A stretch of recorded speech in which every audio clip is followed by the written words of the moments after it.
Welcome back to Muppets in Space, a Farscape rewatch podcast on the incomparable. Next up in our continuing rewatch, Season 2, Episode 9, Out of Their Minds, and Episode 10, My Three Crichtons. I'm your host, Eric Scott, and joining me as always is my fellow co-host, someone who doesn't drive me out of my mind, Jason Johnson. Hang on a second. I'm Eric, right? You're Jason. Wait, are we out of our minds? Have we switched bodies? I'll tell you what, I'll print us out some tags with our pictures on them, and that way we can clear this right up. Okay, good, because that's more important. So I can see who you are, not see who you really are. Yeah, because visual gags work really well in a podcast. Yeah.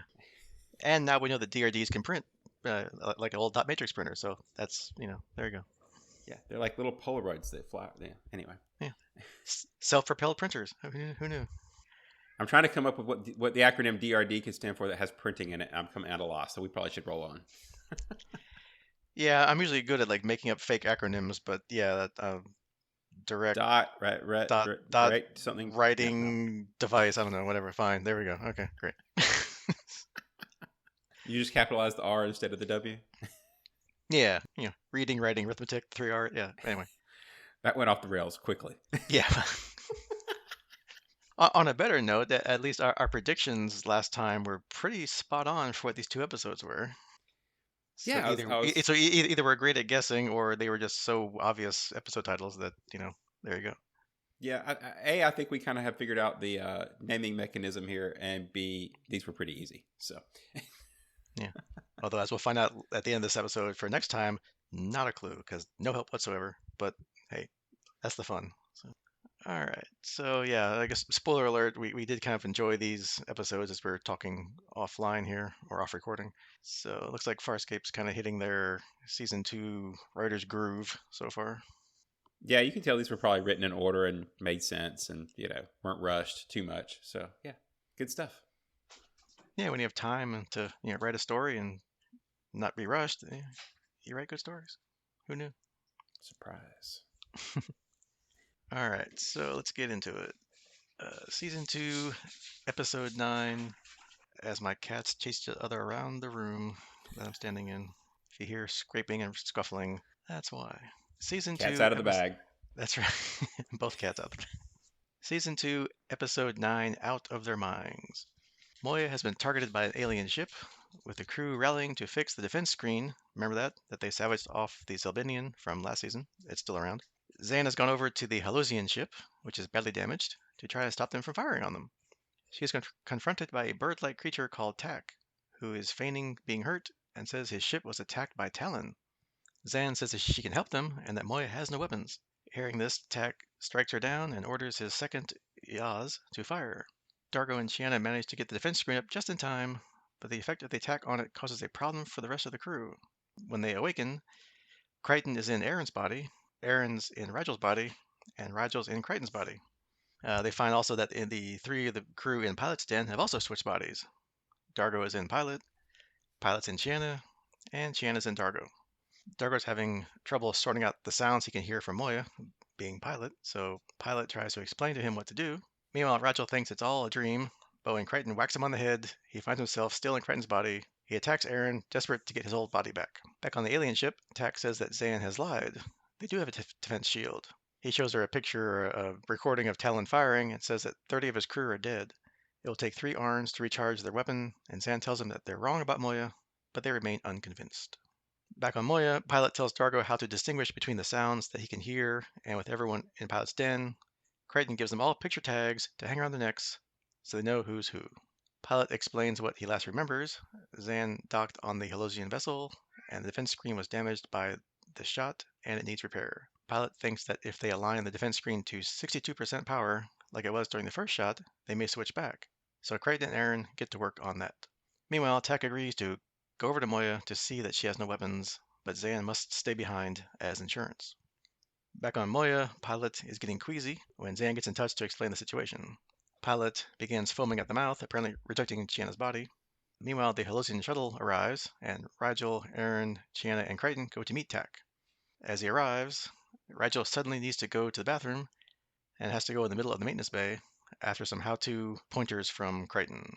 Pilot tells Dargo that if he stays calm, he's fine, but he feels like all his senses are gone. Dargo says that everything Pilot goes through makes his own life feel insignificant, but Pilot says that he does not experience love and friendship. Oh, poor Pilot. Aww. That's not right. Meanwhile, Zan is praying when Yaz says that she believes Moya is harmless. She shows Zan the video of Cray saying that he travels in peace. However, the Halosians fired unprovoked on Talon. The attack was merely Talon and Crace defending themselves. Zan is relieved that Crace does not appear to be mistreating or using Talon for battle. Yaz then explains that Tak fired on Talon as every kill he makes gets him closer to evolving, which I guess means moving higher up in rank, not really like evolving, because that would be kind of silly. Or interesting Meanwhile, if they'd shown yeah, that. that could be different. Yeah. Meanwhile, Crichton has fixed the defense screen when he notices his, or rather Aaron's, breasts. As Chian and Aaron walk in, he gives them a little wiggle and a feel, and on noticing the others in the doorway, his only excuse is, "Hey, I'm a guy." Yeah, we'll talk about that later. Rigel is showing Tak around Moya. Tak apparently feels nauseous and gets sick and throws up on Moya's neural cluster. That won't come back to haunt him. Yeah. And Rigel asks Tak to be changed back. As they leave, the vomit starts to attack Moya's circuitry. Attack vomit. Tak returns to his ship, where he asks Zan what they meant by switching back, but she has no idea what he's talking about. Tak says that he'll destroy Moya, so Zan tries to convince Yaz to remove him from command so she can evolve quicker, since he failed to destroy Moya the first time. Chiana, in Dargo's body, corners Rigel, again who's in Crichton's body, and says she wants to get off the ship. In an amusing scene, she tries to convince him by offering to perform sexual acts, but Rigel refuses, saying he wants to regain his throne, and only a Dominar or Hynerian can do that. Crichton and Aaron come along, and Rigel mentions the vomit, so they figure that must be what's causing trouble on Moya. They go into the conduits and find the vomit destroying them. Crichton comes up with a cunning plan, although he doesn't really know what he's doing since he's making it all up as he goes. True to form. Exactly. That's the best plan. Wing it. They shut down the defense screen and neutralize the acid. The Halosians fire just as they put the defense screen back up, and unfortunately they switch again. Crichton this time goes to Rigel's body, Aaron goes to Crichton, Rigel to Aaron, and in Pilot's Den, Pilot is now in Dargo, Dargo is now in Chiana, and Chiana is in Pilot. So much for those little printouts on their chests. Now that's all wrong. To find the new dot writing droid. I know, I got another printout, wasting paper. But Dargo and Chiana can't wake an unconscious Pilot and think he may be dying. Tak says that he'll ram Moya since his weapons don't work, but Zan manages to convince Yaz to take over. Back on Moya, Crichton finally comes up with another plan. Get the power of the defense screen back up to 62% again, and let them fire again to switch bodies. So far it's not worked out so well, but hey, third time's a charm, right? He's read the script, it's okay. That's right. The Halosians remain on a ramming course, and Moya is attempting to starburst. Zan escapes from her handcuff, knocks out Yaz, and manages to steer the ship around Moya. Zan contacts Moya and says she has control. Crichton, in Rigel's body again, asks her to fire again, but she thinks he's mad and asks to speak to Crichton, but Aaron's in his body. Rigel says that they think he's paranoid when they say no one ever listens to him, but it's the truth. And yeah, that's pretty much true. Zan shoots again, and this time everybody's in the correct places, and they switch back to their own bodies. Yay. Everybody's happy to be back in their own bodies. Well, yeah, I would be too. And Pilot asks Zan about Talon. The two take solace in the fact that he is not being used as a weapon by Crace. Pilot then goes to talk to Moya, who he says wants to know all his experiences while he was away from her. Zan tells Rigel that the damage to her hand will heal slowly, and it may never fully recover, except for next episode looks totally fine. But that was filmed out of order. That was filmed out of order, so that's their excuse. So Dargo asks Chiana what she did with his Tenkus, since they feel different. He says that he enjoyed being inside her body, but quickly corrects himself, saying he likes her body, unless it's any better, and they hastily leave together.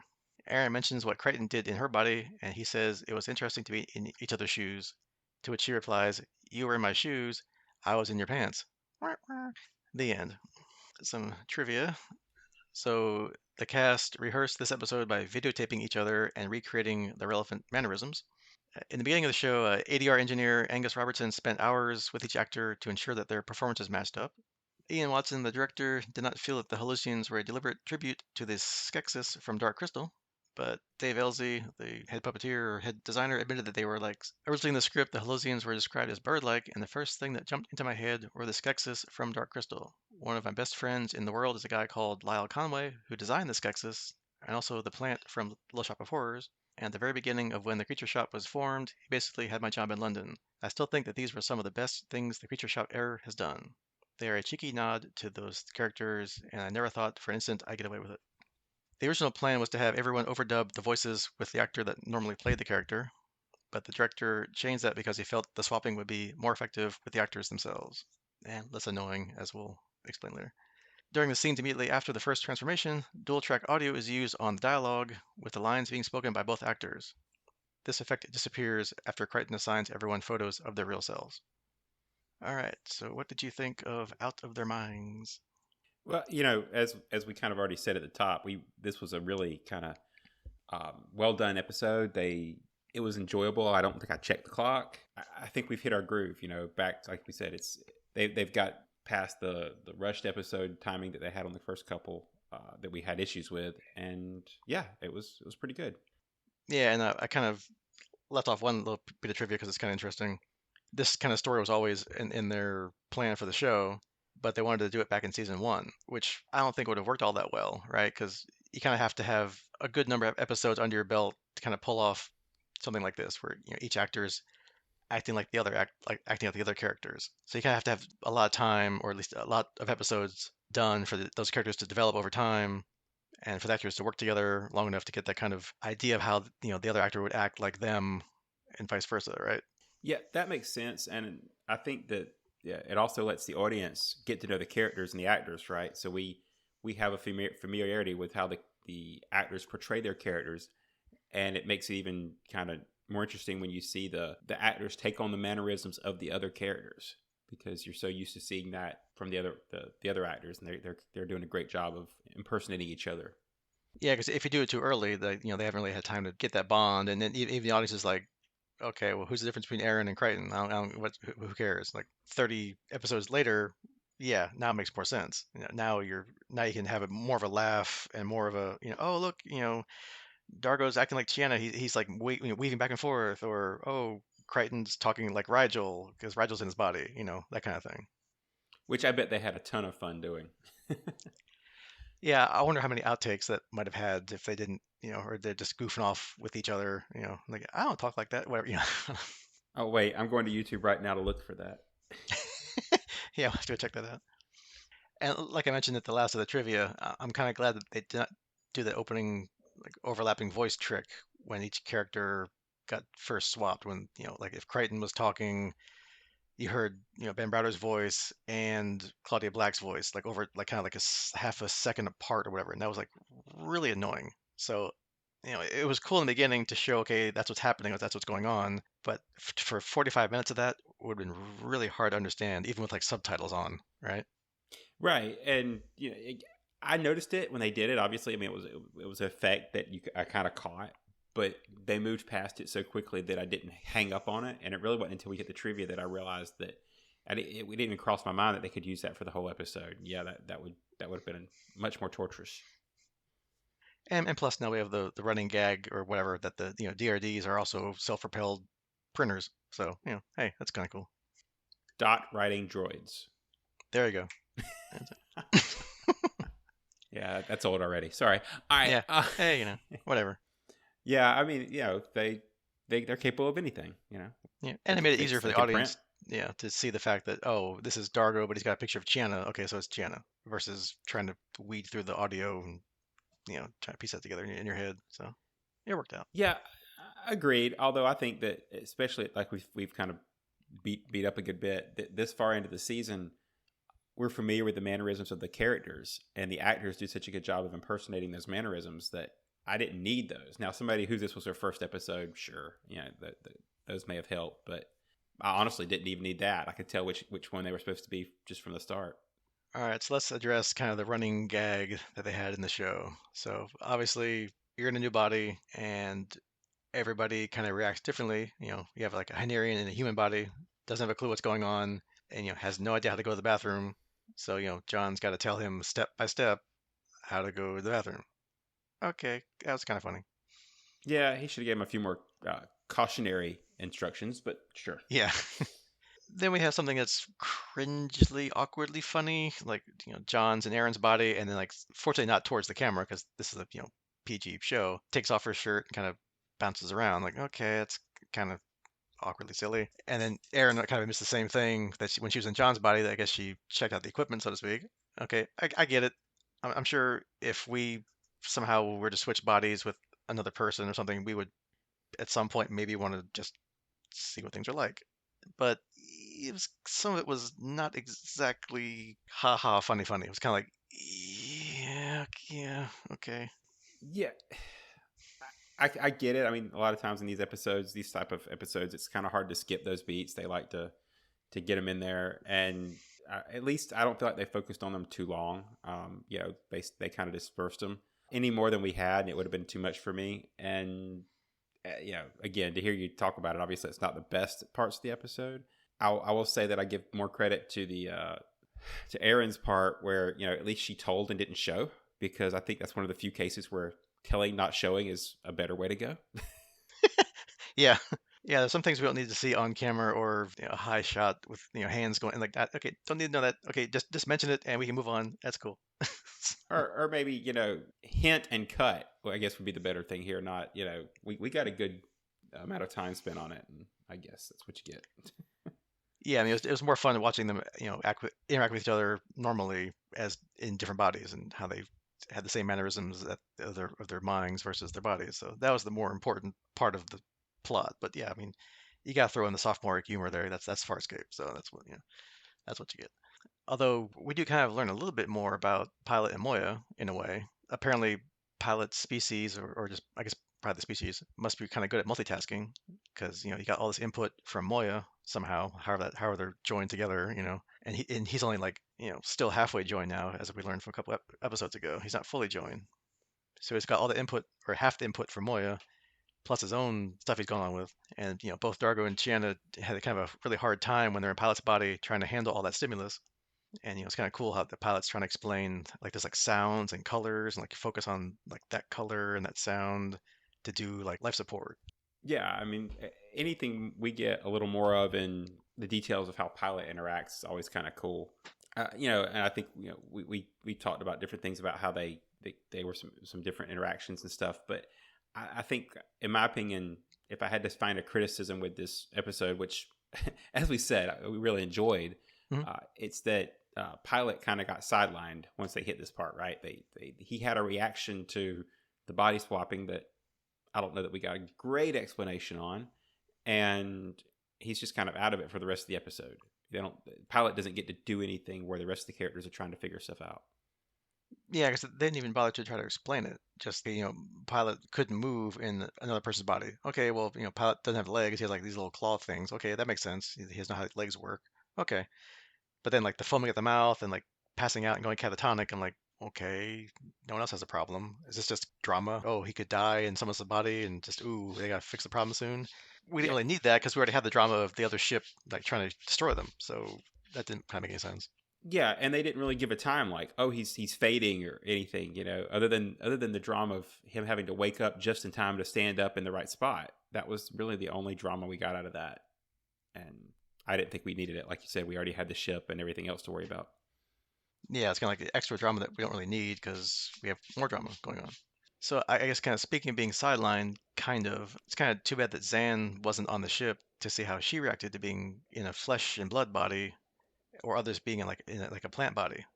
That kind of could have been cool. But then I guess then it would have been like 7 people, and that's kind of an odd number of switching, and that might make the final get people back in their own bodies a little harder. So I kind of see why they did that. Plus, also you'd have somebody on the other ship to have that kind of drama over there.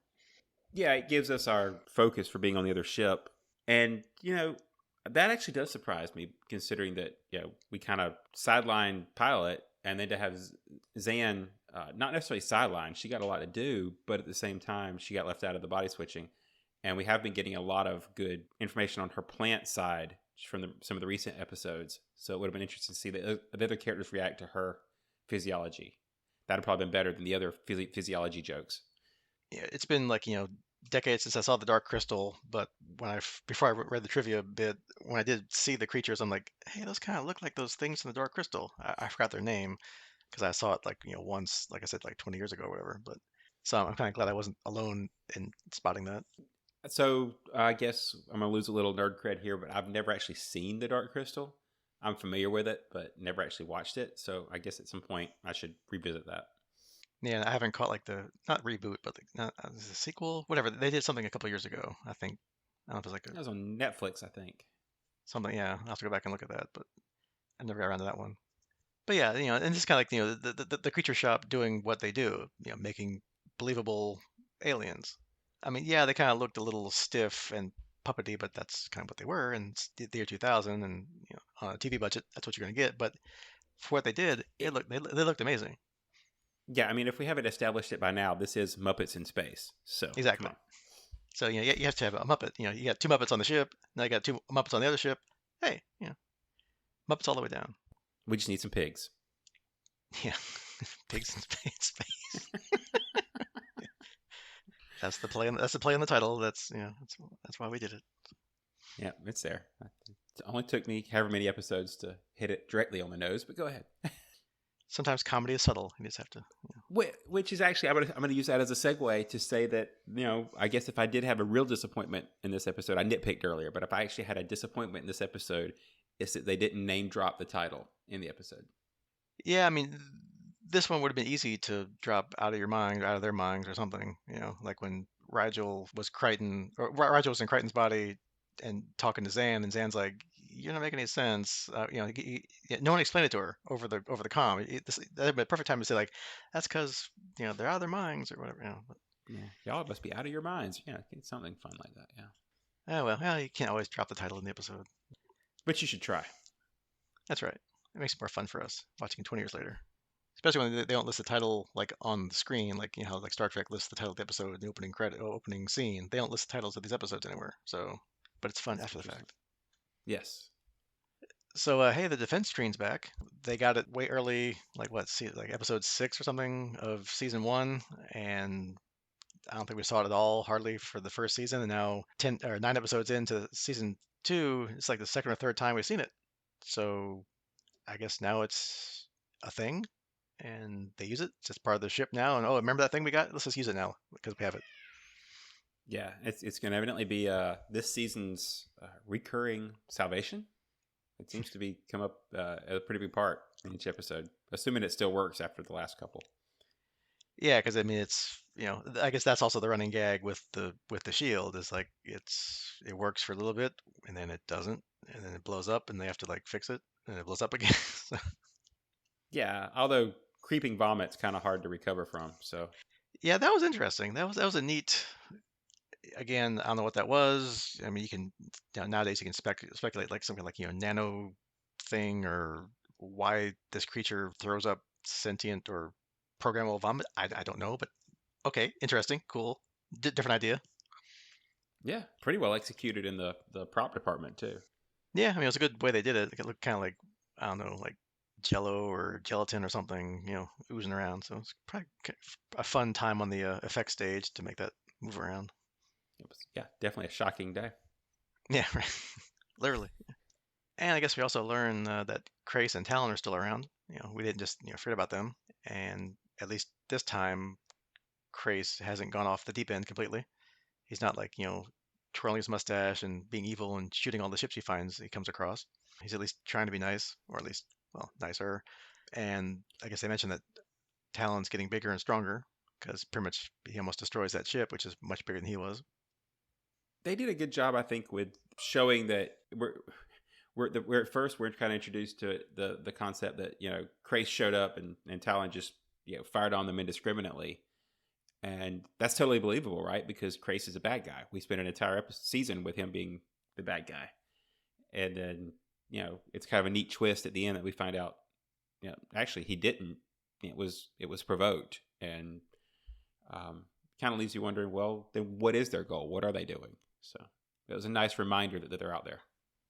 Yeah, and that remember he's still there, so we'll still see him later in the future because that plot thread is still out there and it's progressing as plot threads do. So, but that's when you have a nice writers room we can like weave that stuff in every week, so you don't have to have one-off non-connected episodes, which this wasn't connected to anything, at least not that we know of so far. But they can at least drop in previous stuff to make you like, hey, remember this is still here.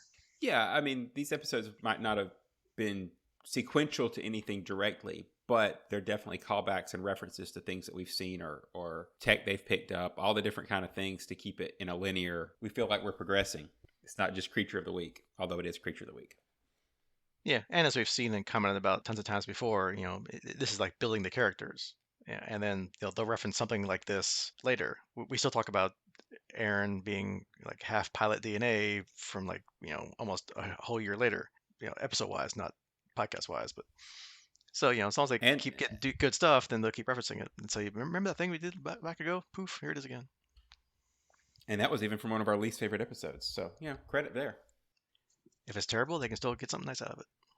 All right, anything? Speaking of something nice out of it, you want to roll on to the next episode? Yeah, let's discuss not quite cloning or bad cloning. Cloning gone wrong.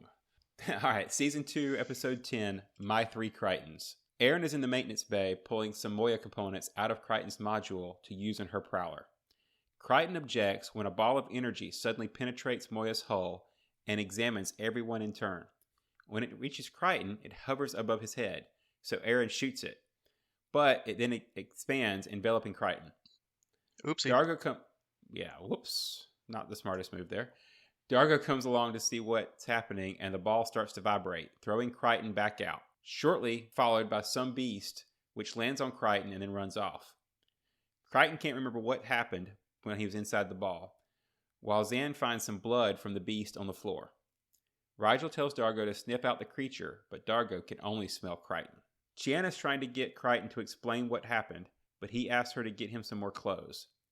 Zan says that since Crichton was not cut, the blood must have come from the creature, but it's definitely Crichton's blood.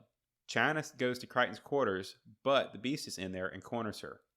However, the beast then says Chiana and stumbles over some of the words. She tries to run, but he pins her down and convinces her that he is also Crichton. Chiana takes this Crichton to Zan, but the real Crichton is less than convinced and asks it what it wants. It jumps on Crichton, and Zan knocks it unconscious with a sedative. Zan later tells Crichton that her blood analysis proves that it is his blood, and he wonders why anyone would clone him.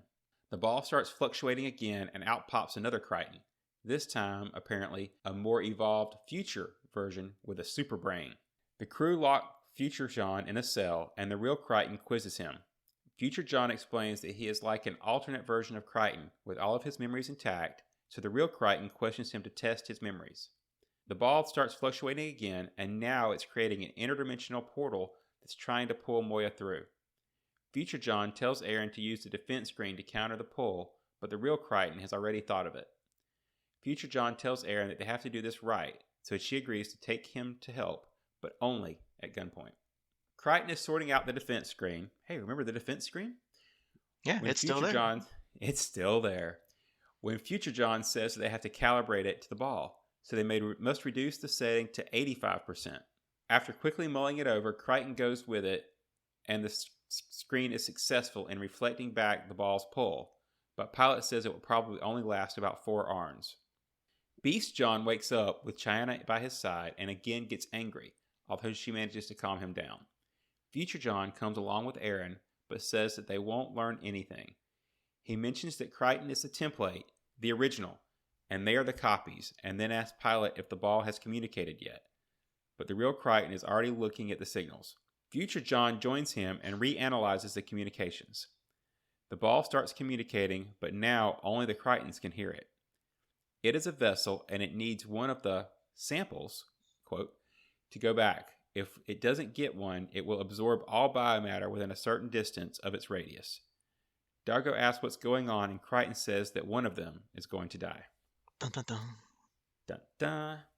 Beast John tells Chiana that it will be him who dies, but Chiana suggests that the guy with the big head should. Future John thinks that the ball is a remarkable device, and the real Crichton realizes that it must have chosen him because it's never had the chance to get data on a human.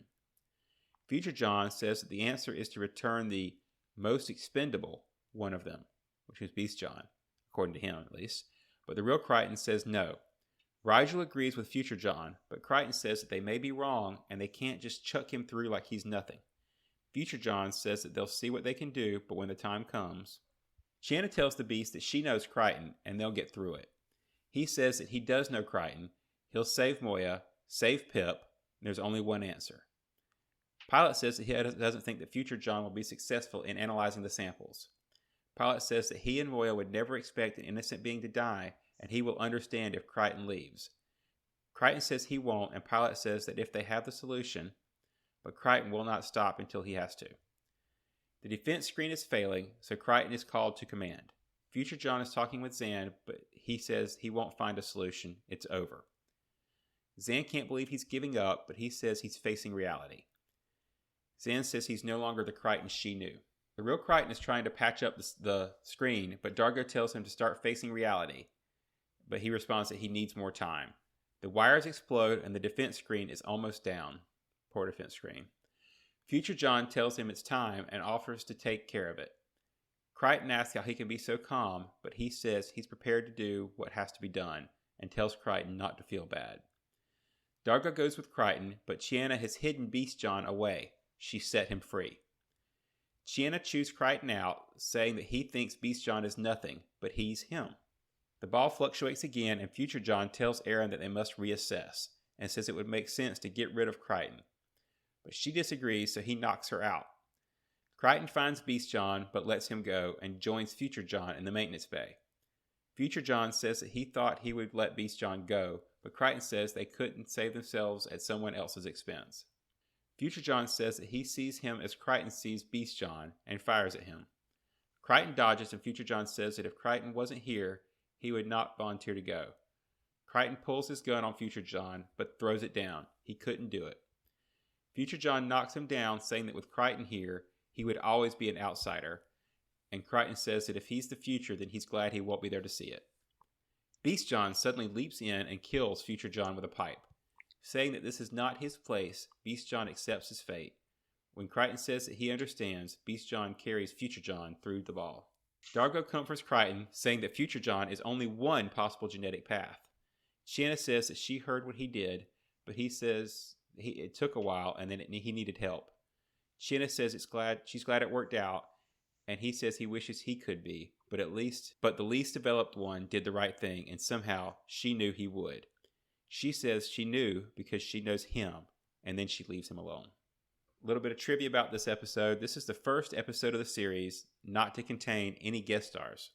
In the script, the three versions were called Futuro, Neandro, and Crichton. Aw, you should get a nice nickname for current Crichton, or like, Crichton Prime. So, I don't know, something, but whatever. It has to be a Dro. Critro? I don't know. Yeah. I'll workshop that. Yeah. Neandro's outfit was created by Jim Henson's Creature Shop as a fur suit with a muscle suit underneath. Also, this episode, while broadcast before Look at the Princess trilogy, which we'll start watching in the next couple of podcasts, was actually filmed after. Foreshadowing. Da-da. Yeah, spoiler warning there. I didn't know that was the title. Browder adopted separate accents to further differentiate the characters. He said the actual reason for differentiating an accent was because there was a lot of stuff over the comms. I looked at the script and thought that if I sounded the same over the comms talking to myself, it would be confusing as to who's talking. And finally, Erin's reference to Future John's lack of equipment harkens back to her earlier comment in Out of Their Mind about having been in John's pants. That and the events in A Human Reaction. So, what'd you think, Eric? Yeah, so as we kind of, I guess, hinted at earlier, that, this was pretty good. We both liked it.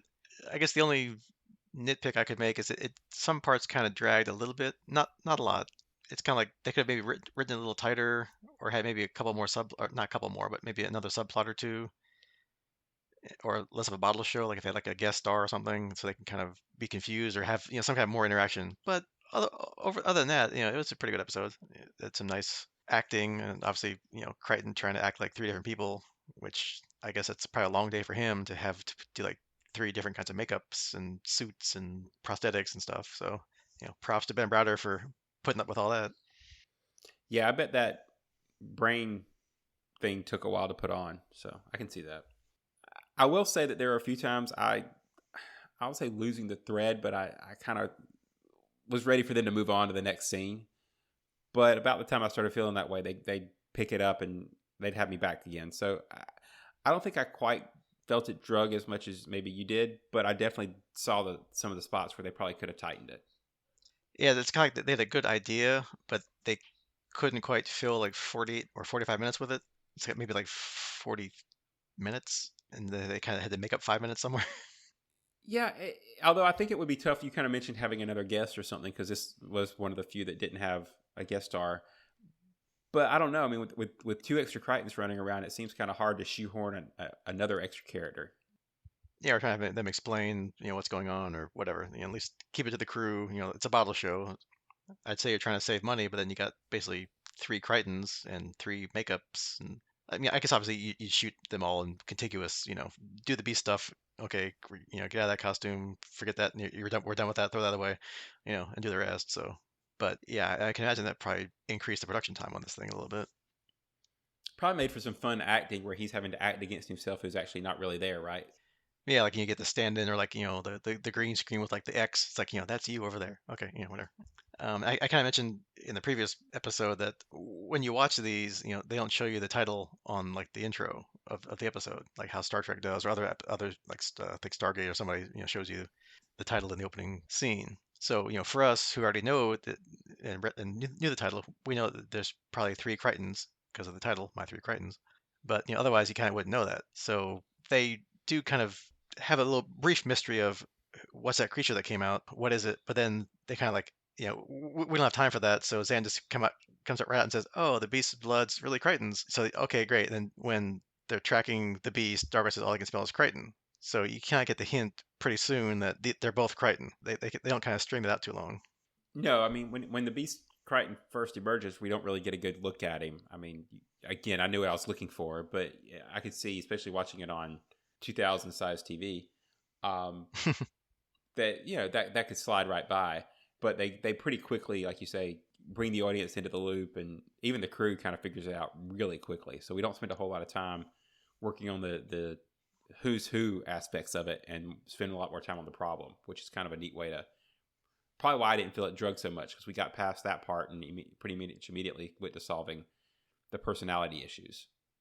Yeah, and it's kind of cute or good that John's still in denial of the whole thing up until future John shows up. It's like, well, okay, now he looks definitely just like you, except for like the weird head brain thing. But otherwise, okay, look, it's you. Okay, fine.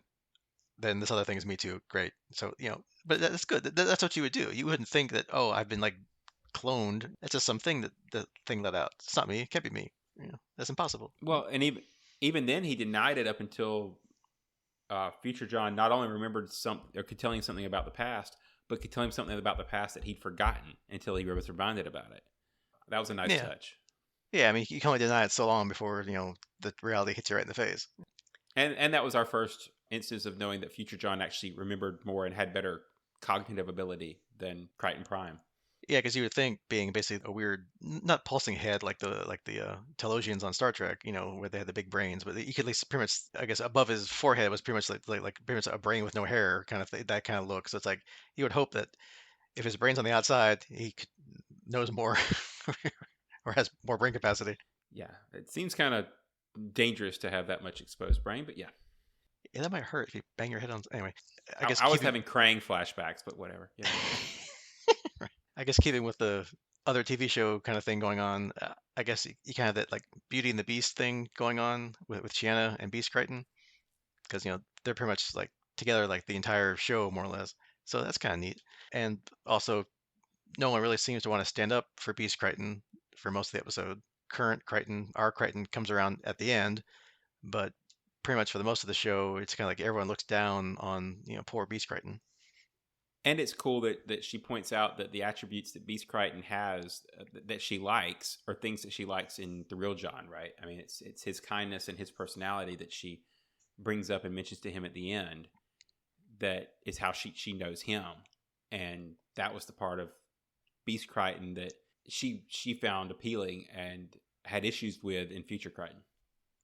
Yeah, because I hate comparing it to Star Trek, but that's the only other episode I can think of off the top of my head where they split somebody into one more person. So you had like the good Kirk and bad Kirk. So you had like, all the goodness and, calm, logic, passion, compassion in good Kirk and like drive, ambition, aggression in evil Kirk. So here, obviously you have Beast Crichton, who's like a devolved human. So you get like the more animalistic side of things, like, emotional, quick to anger, strong, maybe not as smart. And on the opposite side of things, you have future evolved Crichton, who's like not quite all logic, but probably more logic than feelings, kind of cold, calculating, arrogant, mostly because I think he's like, I'm the smartest guy in the room here. Y'all don't understand this. I'm going to get my way by manipulating you. So and then then you have Crichton in the middle, who's obviously the amalgam of both those things.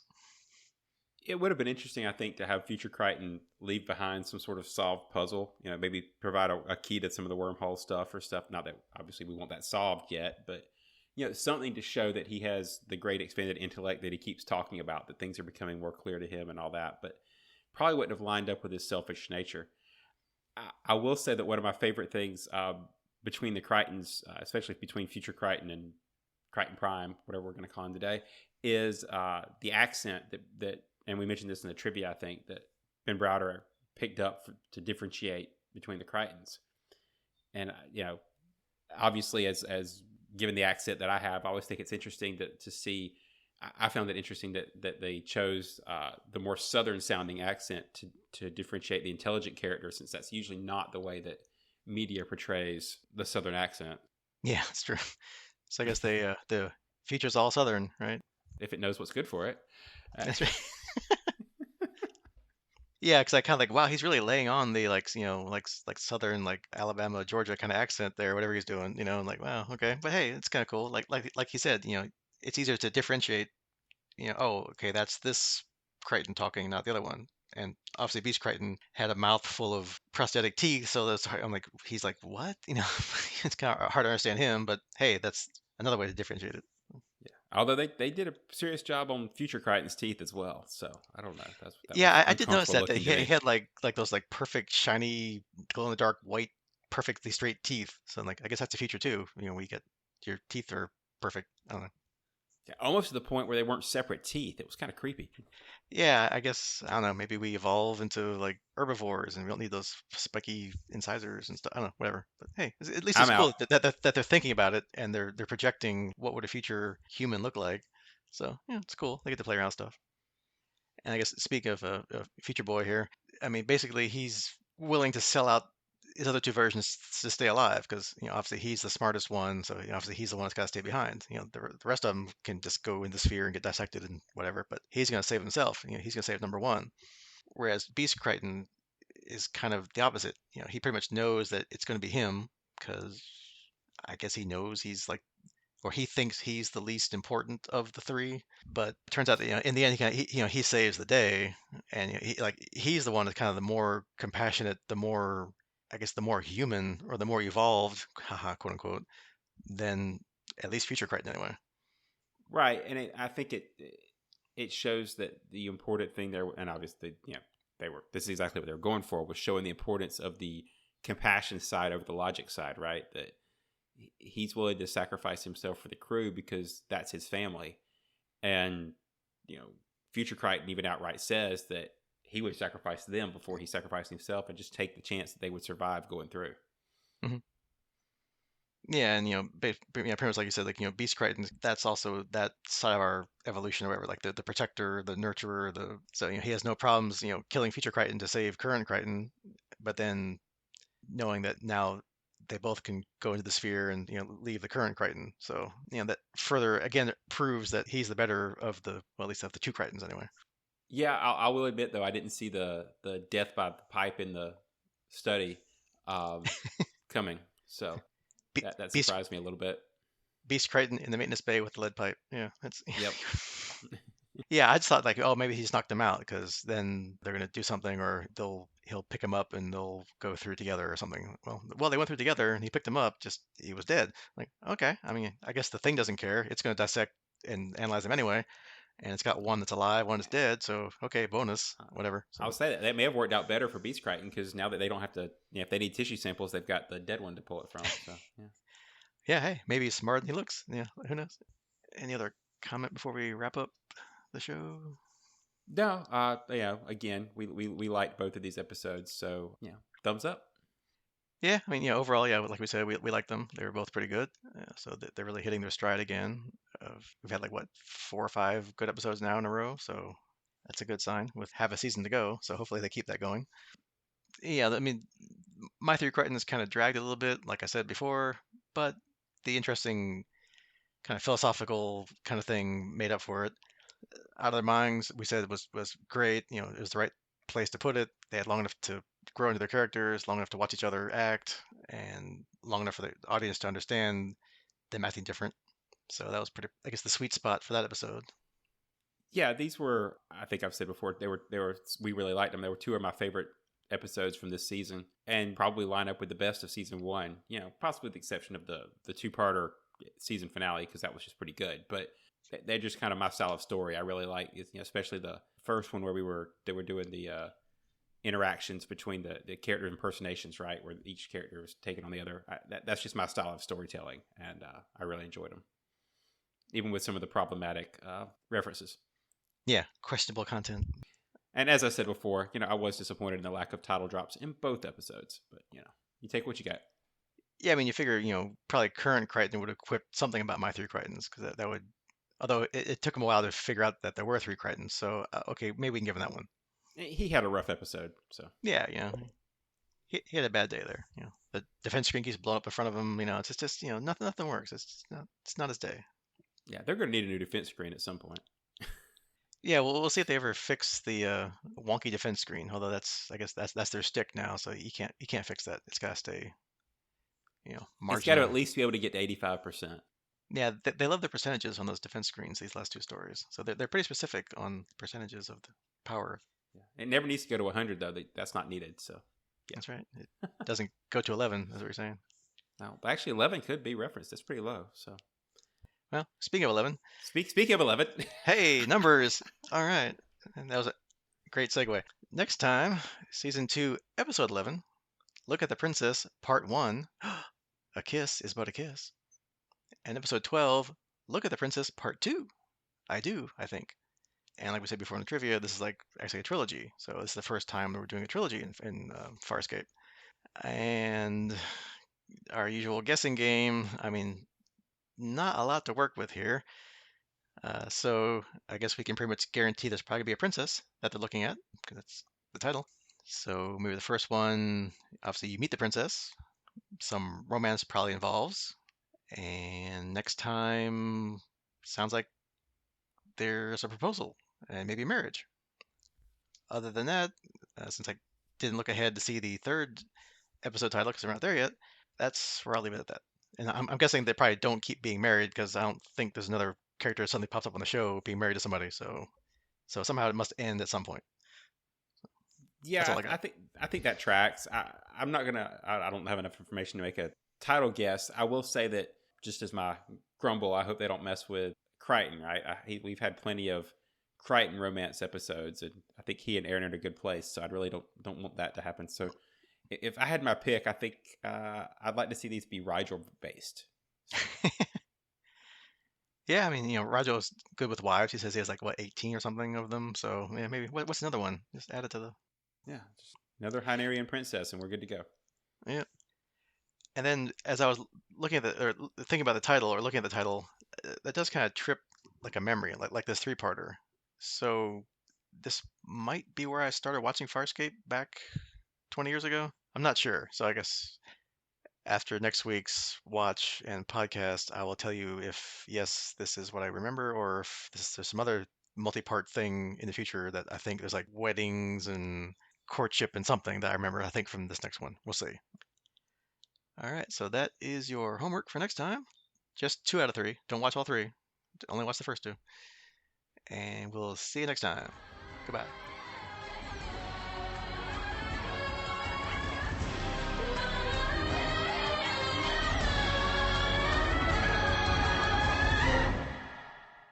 Dargo asks Chiana what she did. Well, damn.